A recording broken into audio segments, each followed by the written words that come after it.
नमस्कार दोस्तों, आप सभी का स्वागत है मेरी YouTube चैनल पर। आज हम जो कहानी पढ़ने वाले हैं वो है दुलाई वाली। सबसे पहले हम इस कहानी की कुछ महत्वपूर्ण पॉइंट डिस्कस करेंगे।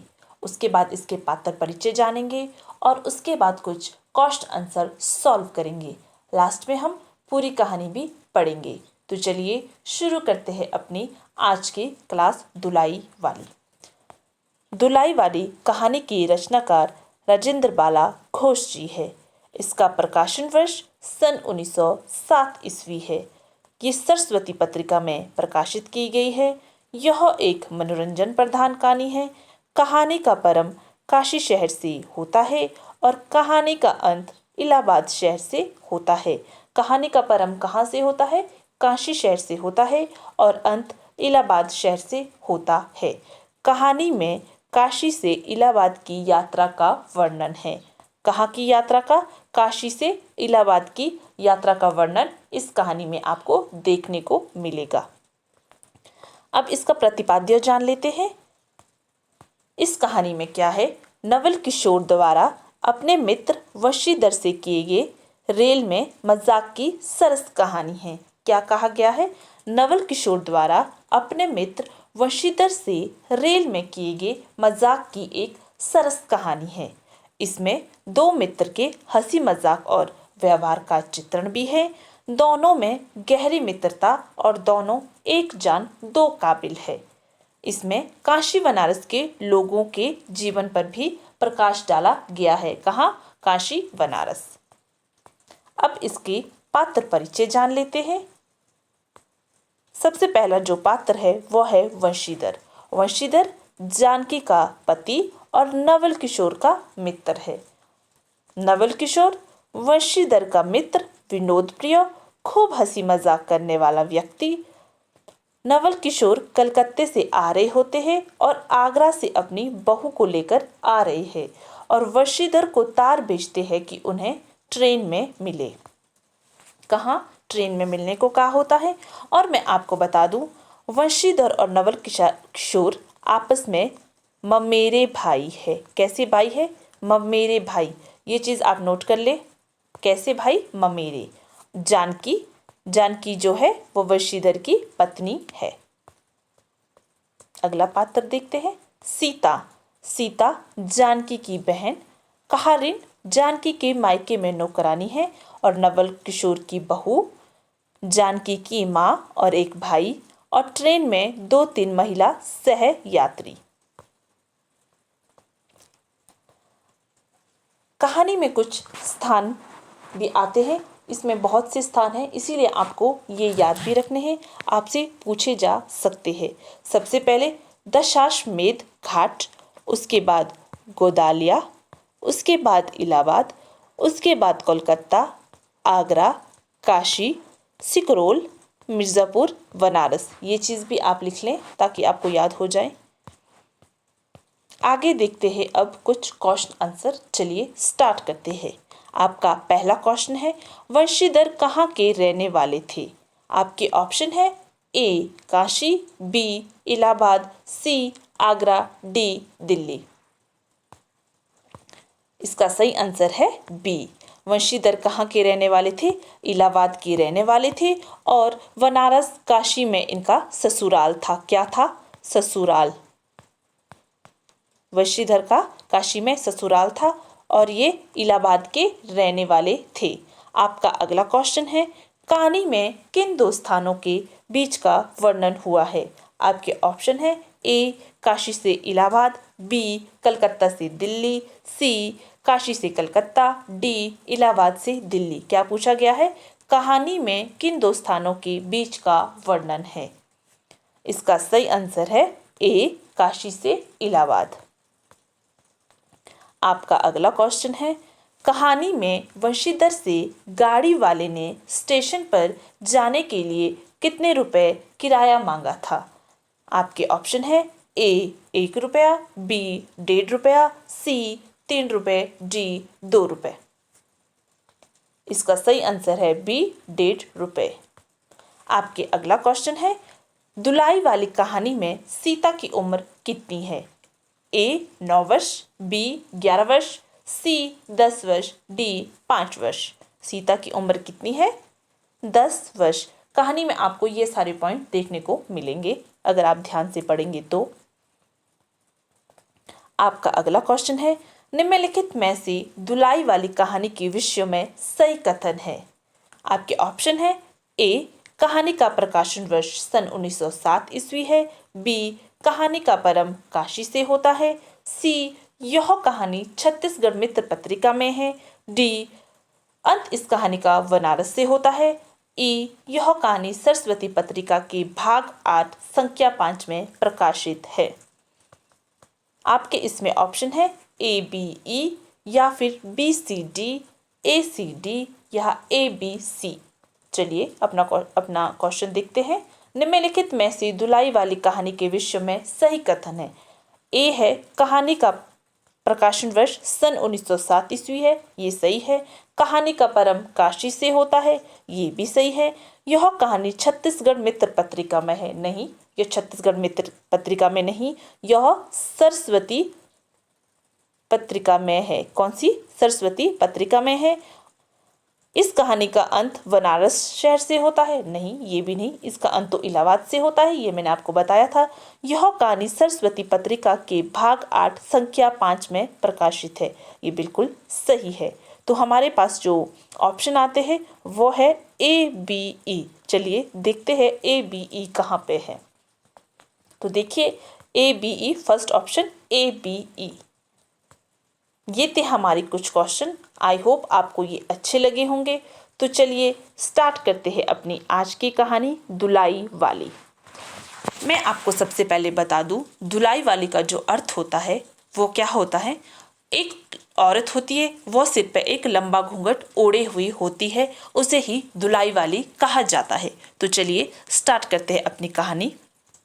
काशी जी के दशाश्वमेध घाट पर स्नान करके एक मनुष्य बड़ी व्यग्रता के साथ गोदालिया की तरफ आ रहा था। एक हाथ में एक मैली सी तौलिया में लपेटी हुई भीगी धोती और दूसरे में सुरती की गोलियों की कई डिब्बियां और सुंगनी की एक पुड़िया थी।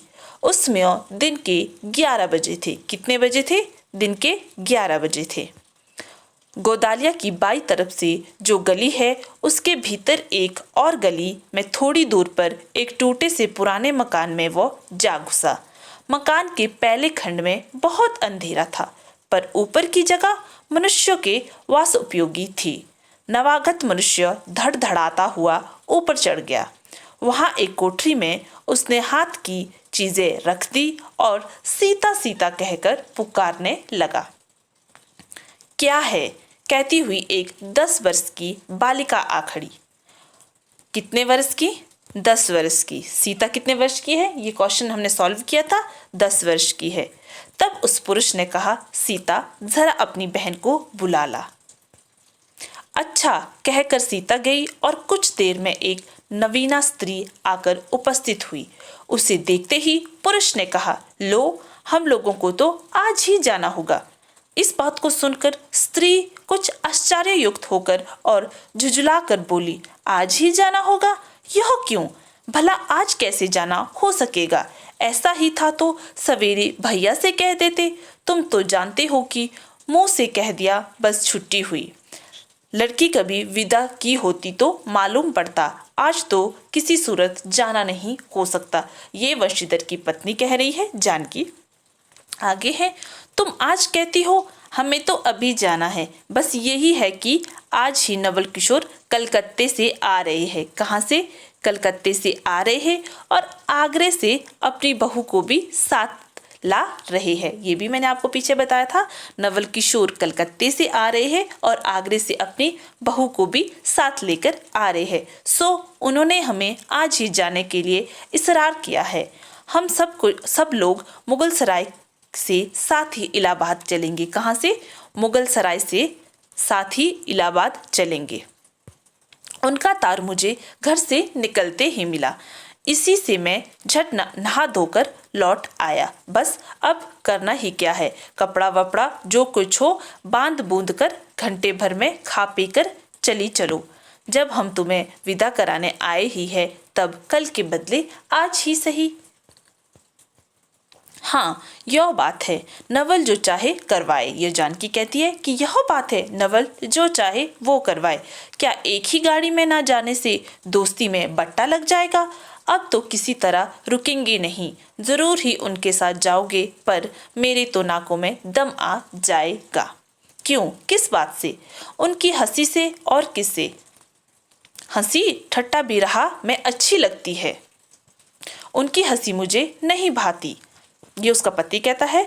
और फिर वो कहती है कि उनकी हंसी मुझे अच्छी नहीं भाती। एक रोज मैं चौके में बैठी पुड़िया काट रही थी कि इतने में ना जाने कहाँ से आकर नवल चिल्लाने लगे, ए बुआ, देखो तुम्हारी बहू पुड़िया खा रही है। मैं तो मारे शर्म के मर गई। हाँ, भाभी जी ने बात उड़ा दी सही। वह बोली, खाने पहनने के लिए तो आई ही है, पर मुझे उनकी हंसी बहुत बुरी लगी। बस इसी से तुम उनके साथ नहीं जाना चाहती? तो वंशीधर कहता है कि इसी से तुम उसके साथ नहीं जाना चाहती? अच्छा चलो, मैं नवल से कह दूंगा कि यह बेचारी कभी रोटी तक तो खाती नहीं, पूड़ी क्यों खाने लगी। इतना कहकर वंशीधर कोठरी के बाहर चले आए और बोले, मैं तुम्हारे भैया के पास जाता हूँ, तुम रो रुलाकर तैयार हो जाना। इतने सुनते ही जानकी देई की आंखें भर आई और आषाढ़ सावन की ऐसी झड़ी लग गई। वंशीधर इलाहाबाद के रहने वाले थे। कहाँ के? इलाहाबाद के रहने वाले थे। बनारस में उनका ससुराल था। स्त्री को विदा कराने आए हैं। ससुराल में एक साले, साली और सास के सिवा कोई नहीं है। वंशीधर के ससुराल में कौन है? एक साला, एक साली। साले का नाम नहीं है, साली का नाम सीता है, जिसकी उम्र 10 वर्ष है, और सास के सिवाय कोई भी नहीं है। नवल किशोर इनके दूर के नाते में ममेरे भाई है। कैसे भाई है? ये भी मैंने आपको पीछे बताया था, ममेरे भाई है, पर दोनों में मित्रता का ख्याल अधिक है। दोनों में गहरी मित्रता है। दोनों एक जान दो कालिब है। उसी दिन वंशीधर को जाना स्थिर हो गया। सीता बहन के संग जाने के लिए रोने लगी। माँ रोती धोती लड़की की विदा की सामग्री इकट्ठा करने लगी। जानकी देवी भी रोते ही रोते तैयार होने लगी। कोई चीज भूलने पर धीमी आवाज से माँ को याद भी दिलाती गई। 1 बजने स्टेशन पर जाने का समय था। कितना? 1 बजने पर स्टेशन पर जाने का समय आया। अब गाड़ी या इक्का लाने कौन जाए?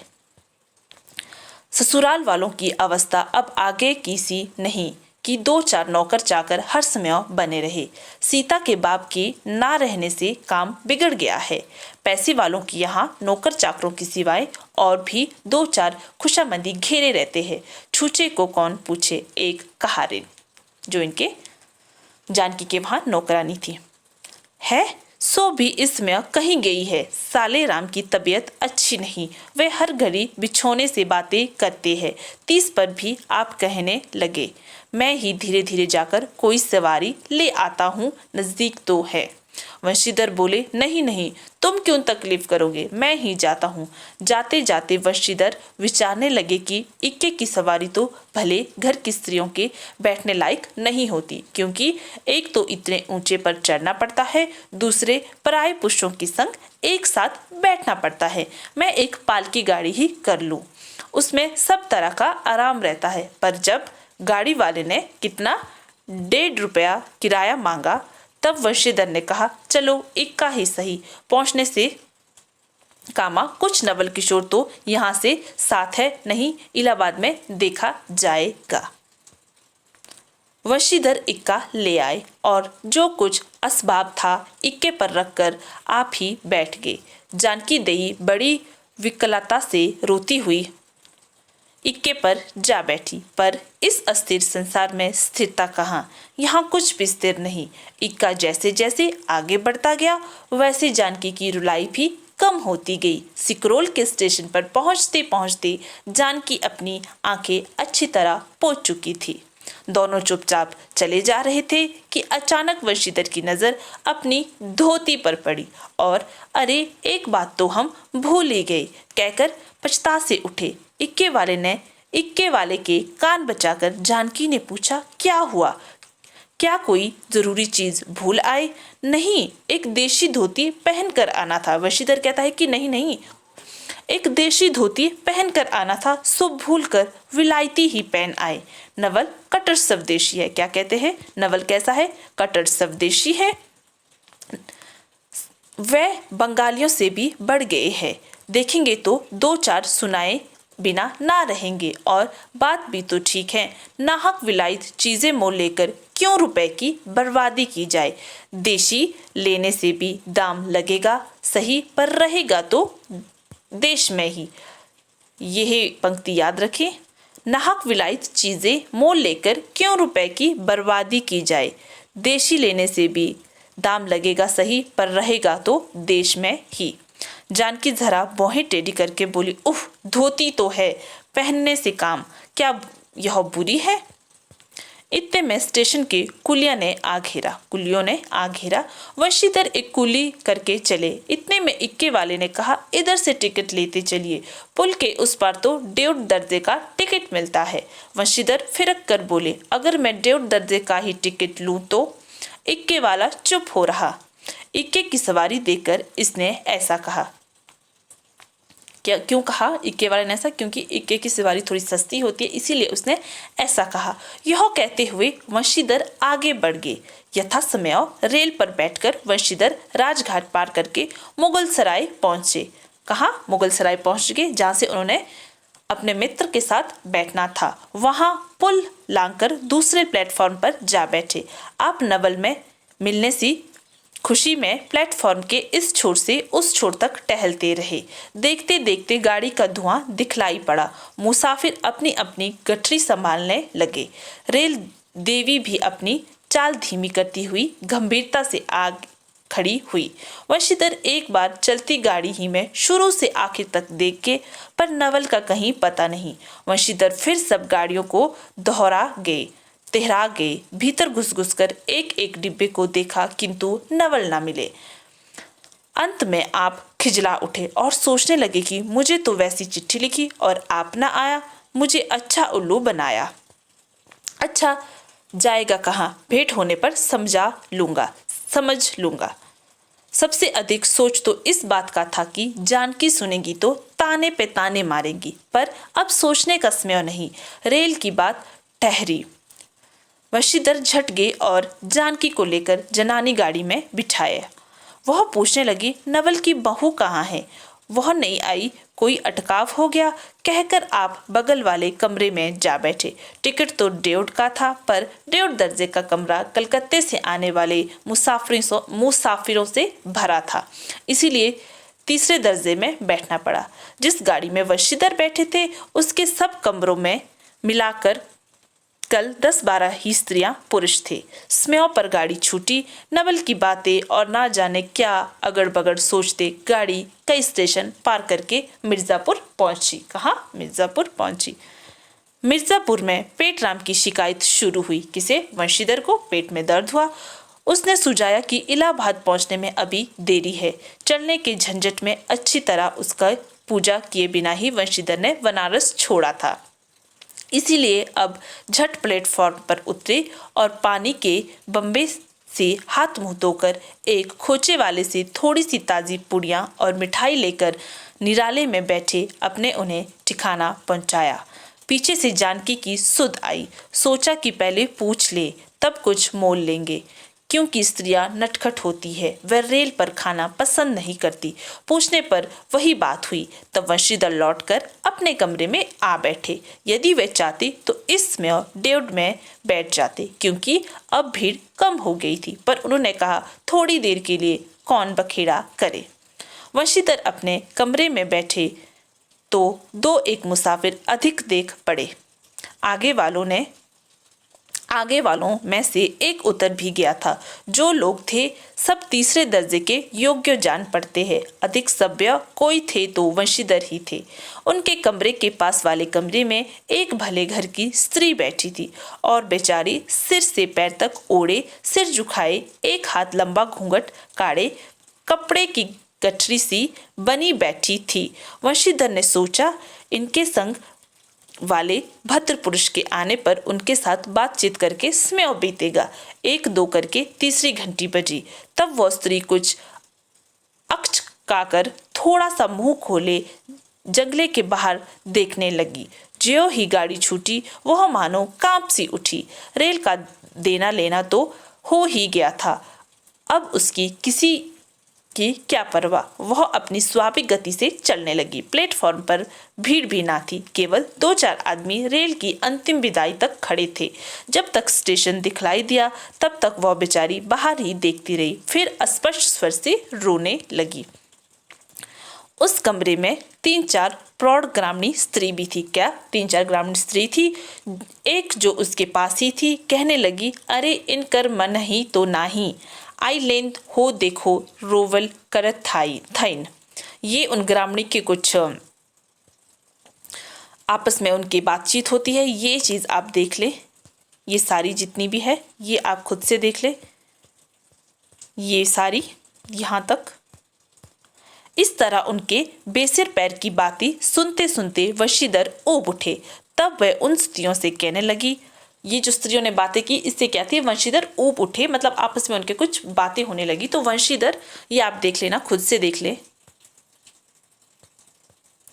तो वंशीधर उनकी बातें सुनकर ऊब उठे। तब वे उन स्त्रियों से कहने लगे, तुम तो नाहक उन्हें और भी डरा रही हो। जरूर इलाहाबाद तार गया होगा और दूसरी गाड़ी से वह भी वहां पहुंच जाएंगे। मैं भी इलाहाबाद ही जा रहा हूँ। मेरे संग भी स्त्रियां हैं जो ऐसे ही है, तो दूसरी गाड़ी के आने तक मैं स्टेशन पर ही ठहरा रहूंगा। तुम लोगों में से यदि कोई प्रयाग उतरे तो थोड़ी देर के लिए स्टेशन पर ठहर जाना। इनको अकेला छोड़ देना उचित नहीं। यदि पता मालूम हो जाए तो मैं इन्हें इनके ठहरने के स्थान पर भी पहुंचा दूंगा। वंशीधर कहता है जो वो चुनरी ओढ़े हुए एक स्त्री थी, आगे आपको पता चलेगा वो कौन थी। वंशीधर की इन बातों से उन स्त्रियों की वाकधारा दूसरी ओर बह चली। हाँ, यह बात तो आप भली कही। नाही भैया, हम पंचे काहे के केहसु कुछ कही। अरे एक के एक करत ना भाया तो दुनिया चलत कैसे बाया, इत्यादि ज्ञान गाथा होने लगी। कोई कोई तो उस बेचारी को सहारा मिलते देख खुश हुए और कोई कोई नाराज भी हुए, क्योंकि वो जो थी वो अकेली थी, घूंघट वाली स्त्री, इसीलिए। क्योंकि सो मैं नहीं बतला सकती। उस गाड़ी में जितने मनुष्य थे सभी ने इस विषय में कुछ न कुछ कह डाला था। पिछले कमरे में केवल एक स्त्री जो फारसी छीट सी दुलाई ओढ़े अकेले बैठी थी, कुछ नहीं बोली। कभी कभी घूंघट के भीतर से एक आंख निकालकर वंशीधर की ओर ताक देती है और सामना हो जाने पर फिर मुंह फेर लेती। वंशीधर सोचने लगी कि यह क्या बात है, देखने में तो यह भले घर की मालूम होती है पर आचरण इसका अच्छा नहीं। गाड़ी इलाहाबाद के पास पहुंचने को हुई। वंशीधर उस स्त्री को धीरज दिलाकर आकाश पाताल सोचने लगे। यदि तार में कोई खबर ना आई होगी तो दूसरी गाड़ी तक स्टेशन पर ही ठहरना पड़ेगा, और जो उससे भी कोई ना आए तो क्या करूंगा। जो हो, गाड़ी नैनी से छूट गई। अब साथ ही उन अशिक्षित स्त्रियों ने फिर मुंह खोला। कई भैया, जो केहू बिना टिक्स के आवत होए तो ओकर कहा सजाया होला। अरे ओका ही नाही चाहत रहा कि मेहरारू के तो बैठा दिह लेना और अपुआ तौन टिक्स ले के चल दिह लेन। किसी आदमी ने तो यहाँ तक दौड़ मारी कि रात को वंशीधर इसके जेवर छीनकर रुफ चक्कर हो जाएगा। उस गाड़ी में एक लाठी वाला भी था। उसने खुल्लम खुल्ला कहा का बाबा जी, कुछ हमारो साजा, कुछ हमें भी देना। इन्होंने सोचा कि वंशीधर इसके जो भी इसने जेवर लगाया उसको छीन लेगा, और उतने में एक लाठी वाला कहता है कि कुछ हमें भी देना। इसी बात पर वंशीधर क्रोध से लाल हो गए। उन्होंने इसे खूब धमकाया। उसमें तो वह चुप हो गया, पर यदि इलाहाबाद उतरता तो वंशीधर से बदला लिए बिना ना रहता। वंशीधर इलाहाबाद में उतरे। एक बुढ़िया को भी वही उतरना था। उससे उन्होंने कहा कि उनको भी अपने संग उतार लो। फिर उस बुढ़िया को उस स्त्री के पास बिठाकर आप जानकी को उतारने लगी। जानकी ने सब हाल कहने पर वह बोली, अरे जाने भी दो, किस बखेड़े में पड़े हो। पर वंशीधर ने ना माना। जानकी को और उस भद्र महिला को एक ठिकाने पर बिठाकर आप स्टेशन मास्टर के पास गए। वंशीधर के जाते ही वह बुढ़िया उसे उन्हें रखवाली के लिए रख छोड़ा था, किसी बहाने से भाग गई।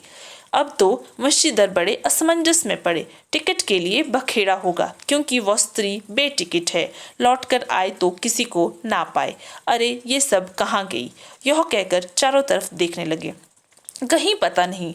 पर इस पर वंशीधर घबराए। आज कैसी बुरी साइत में घर से निकले कि एक के बाद दूसरी आफत में फंसते चले आ रहे हैं। इतने में अपने सामने उस दुलाई वाली को आते देखा। तू ही उन स्त्रियों को कहीं ले गई है, इतना कहना था कि दुलाई से मुंह खोलकर नवल किशोर खिलखिला उठे। तो कौन थी वो घूंघट वाली स्त्री? स्त्री तो नहीं थी, यानी कि उसका मित्र नवल किशोर था। अरे यो क्या, सब तुम्हारी ही करतूत है। अब मैं समझ गया, कैसा गजब तुमने किया है। ऐसे हंसी मुझे नहीं अच्छी लगती। मालूम होता है कि वह तुम्हारी ही बहू थी। अच्छा, तो वह गई कहाँ? वह लोग तो पालकी गाड़ी में बैठी है, तब भी चलो। नहीं, तुम भी चलो। नहीं, मैं सब हाल सुन लूंगा तब चलूंगा। हाँ, यह तो कहे, तुम मिर्ज़ापुर में कहाँ से आ निकले? मिर्ज़ापुर नहीं, मैं तो कलकत्ते से, बल्कि मुगल सराय से तुम्हारे साथ चला आ रहा था। तब जब मुगल सराय से मेरे लिए चक्कर लगाते थे, तब मैं 1.5 दर्जन में ऊपर वाली बेंच पर लेटे तुम्हारा तमाशा देख रहा था। जब वो उसे देख रहा था मिर्ज़ापुर में, जब वो उसे सारे में देख रहा था, तो हमारे जो ये नवल किशोर थे, ये ऊपर से वंशीधर को देख रहे थे। फिर मिर्ज़ापुर में जब तुम पेट के धंधे में लगे थे, मैं तुम्हारे पास से निकल गया, पर तुमने ना देखा। मैं तुम्हारे गाड़ी में जा बैठा, सोचा कि तुम्हारे आने पर प्रकट होऊंगा, फिर थोड़ा और देख ले। करते करते यहाँ तक नौबत पहुंची। अच्छा, अब चलो, जो हुआ उसे माफ करो। यह सुन वंशीधर प्रसन्न हो गए। दोनों मित्रों में बड़े प्रेम से बातचीत होने लगी। वंशीधर बोले, मेरे ऊपर जो कुछ बीती सो बीती, पर वह बेचारी जो तुम्हारे से गुणवान के संग पहली बार रेल से आ रही है, बहुत तंग हुई। उसे तो तुमने नाहक रुलाया, बहुत ही डर गई थी। नहीं, डर किस बात का था, हम तुम दोनों गाड़ी में थे। हाँ, पर यदि मैं स्टेशन मास्टर से इतला कर देता तो बखेड़ा खड़ा हो जाता ना। अरे तो क्या, मैं मर थोड़ी ही गया था। 4 हाथ की दुलाई की बिसात की कितनी। इसी तरह बातचीत करते करते दोनों गाड़ी के पास आए। देखा तो दोनों मित्र बंधुओं में खूब हंसी हो रही थी। जानकी कह रही थी, अरे तुम क्या जानो, इन लोगों की हंसी ऐसी होती है कि हंसी में किसी के प्राण भी निकल जाए तो भी इन्हें दया ना आवे। खैर, दोनों मित्र अपनी अपनी घरवाली को लेकर राजी खुशी घर पहुंचे और मुझे भी उनकी राम कहानी लिखने से छुट्टी मिली। कौन कहती है? राजेंद्र बाला घोष। ये थी दुलाई वाली कहानी। आई होप आपको समझ भी आई होगी और अच्छी भी लगी होगी। ऐसी ही अगर आप सारी कहानी पढ़ना चाहते हो तो मेरे चैनल को सब्सक्राइब करें और वीडियो को लाइक करें, ताकि आपको जब भी मैं कहानी लेकर आऊँ आपके पास नोटिफिकेशन पहुँच जाए। तो चलिए, आज की क्लास यहीं पे समाप्त होती है।